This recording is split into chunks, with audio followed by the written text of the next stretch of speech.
যদি কোনো মালিকানা জায়গা থাকে বলবা, তোমাকে কথা দিলাম আমার 10 মিনিট লাগবে না তার কাছ থেকে জায়গা কিনতে, ছিনিয়ে নিতে। আমার কাজ হচ্ছে ওই।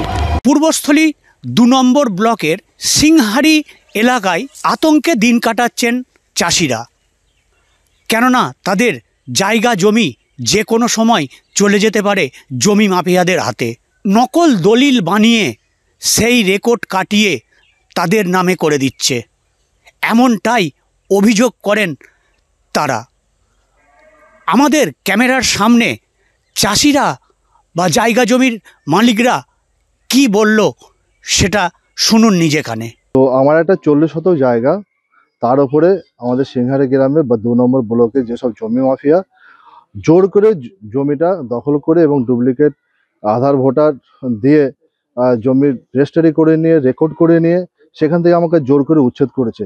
তো সেই উচ্ছেদ করার কারণে বারবার পুলিশ অফিসে বা পুলিশ থানায় এসেছিলাম, তো আইনের রক্ষকের কাছে এসে আইনে কোনো সহায়তা পাইনি।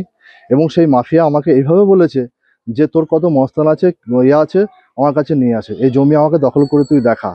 তো মাফিয়ারা এমনভাবে আমাকে হুমকি দেখাচ্ছে, বাড়িতে মানে থাকতেও পারছে না, ভয় লাগছে এলাকায় বেড়াতে।